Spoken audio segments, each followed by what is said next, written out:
બાળકોમાં માયોપિયા થવાનું કારણ શું છે? શું શિક્ષણમાં મોબાઈલ ફોન જરૂરી છે? ટેકનોલોજીના યુગમાં નાના બાળકોથી લઈ 25 વર્ષના યુવકમાં માયોપિયાના લક્ષણો જોવા મળ્યા છે. શાળામાં અભ્યાસ કરતા બાળકોને દૂરથી બોર્ડ પરનું દેખાતું નથી, નજીકનું જોવા ચશ્મા પહેરવા પડે. આ બધા લક્ષણોના તારણ માટે વઢિયા ન્યૂઝે સંતરામ વિદ્યાલયના શિક્ષકો સાથે કરી વાતચીત. રમતગમતની પ્રવૃત્તિ હવે ઓછી જોવા મળે છે. બાળકો મોબાઈલમાં રીલ, ગેમ, અન્ય મોબાઈલની પ્રવૃત્તિઓમાં પોતાનો સમય બગાડતા હોય છે. માત્ર 20 મિનિટ બાળકો ફોનનો ઉપયોગ કરી શકે. વધારે સમય ઉપયોગ કરતા આંખોમાં મોબાઈલના ઇન્ફેક્શન જોવા મળે છે, જેથી આંખોના નંબરમાં આવવાના લક્ષણો જણાય છે. જય મહારાજ. મારું નામ નયન બ્રહ્મભટ્ટ, શ્રી સંતરામ મંદિર, નડિયાદ. મોબાઈલથી ફાયદા તો છે, એ ભણે છે, એના ભણવા પૂરતું વાપરે છે તો ફાયદા છે, પરંતુ ફાયદા કરતા ગેરફાયદા વધારે છે, લાભ કરતા નુકસાન વધારે છે.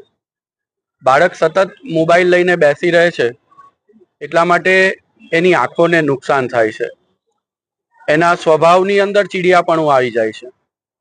પણ આ બધું એ ક્યાંથી શીખે છે? એ હંમેશા જે જુએ છે એ અનુકરણ કરે છે. મા બાપ ઘરની અંદર સતત જો મોબાઈલ પર જોવા મળતા હોય તો બાળકો એ જ શીખવાના છે. એટલે માતા પિતાએ બને એટલો મોબાઈલનો ઉપયોગ ખૂબ જ ઓછો કરવો જોઈએ, જેથી કરીને સંતાનો કંઈક શીખ મેળવી શકે. આપણે જોઈ રહ્યા છે કે મા બાપનો એવો આગ્રહ હોય છે કે મારો દીકરો બહુ જ ભણે. બહુ સારી વાત છે, દીકરા કે દીકરીઓ ભણાવવા માટે જ છે, પરંતુ એને શારીરિક તકલીફો વધતી જાય છે, કારણ કે મેદાન છૂટી ગયું છે, રમતો છૂટી ગઈ છે.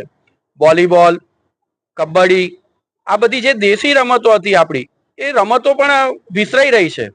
પહેલા તમે જુઓ કે વેકેશન પડે તો બાળકો રાહ જોઈને બેઠા હોય કે વેકેશનની, કારણ કે દેશી રમતો શીખવા મળતી હતી, દેશી રમતો રમવા મળતી હતી.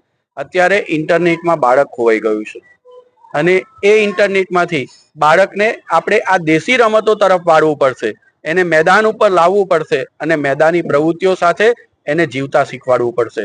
ટૂંકાણમાં એક જ કહીશ કે માટીનો માનવી છે, એને માટી સાથે જ રહેવું પડશે. જય મહારાજ.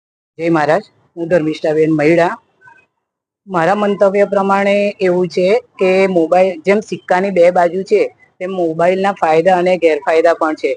મોબાઈલના ફાયદામાં એવું કહી શકાય કે એમાં ઘણી બધી એટલી સારી એપ્સ પણ આવે છે, જેમ કે ડિસ્કવરી છે, જ્ઞાનવર્ધક ઘણી એપ્સ આવે છે, આરોગ્યવર્ધક એમાં એપ્સ આવે છે, જેના કારણે બાળકને ઘેર બેઠા ઘણું બધું જાણવા મળે છે. પણ સાથોસાથ એવું પણ થાય છે કે એ સિવાય અન્ય જેમ કહી શકાય કે ઇન્ડોર જે ગેમ છે એ પણ મોબાઈલમાં આવતી હોય છે, એટલે બાળક બહાર મેદાનની રમતો દિવસે દિવસે ભૂલતું જાય છે. એવી કેટલીક ગેમ આવે છે કે જેમાં આર્થિક નુકસાન પણ રહેલું છે, જેમ કે હમણાં થોડા સમય પહેલા પબજી નામની કંઈક રમત ચાલેલી કે જેના કારણે બાળક પૈસાથી રમતું હતું, અને આ સૌથી મોટું મોબાઈલનું દૂષણ કહી શકાય.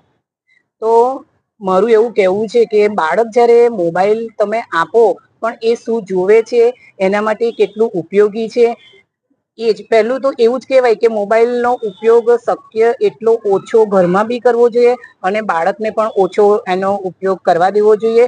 બાળકની એકે એક ગતિવિધિથી મા બાપે સતત સજાગ રહેવું પડશે, નહીતર આવનારા સમયમાં એક એવું પરિણામ બાળક લાવીને મૂકી દેશે કે જેનું સોલ્યુશન શોધવું મા બાપ માટે ખૂબ અઘરું થઈ પડશે.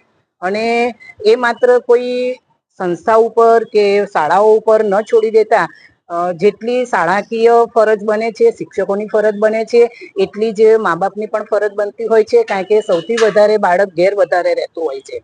અને આ મોબાઈલથી બીજું એવું થાય છે, જે મેસેજીસ જે છે ઘણી વાર એવામાં બાળક સપડાઈ જતું હોય છે કે જે ગેંગસ્ટારની ગેંગમાં પણ ભળી જતું હોય છે, જેનાથી મા બાપ તદ્દન અજાણ હોય છે.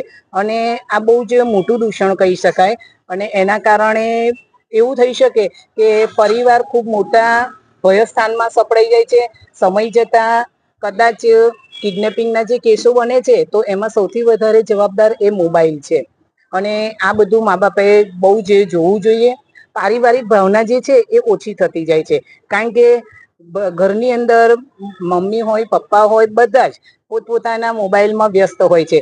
પરિણામે શું થાય છે કે જે મમ્મી પપ્પા બા દાદા આ બધાની જે ભાવનાઓ લાગણીઓ છે એ લાગણીઓમાં અંતર પડી જાય છે. અને આપણે જે જોઈએ છે કે જે પહેલા જે સંયુક્ત કુટુંબમાં જે પારિવારિક ભાવના હતી એ અત્યારે તમે જુઓ વિભક્ત કુટુંબો વધતા ગયા છે.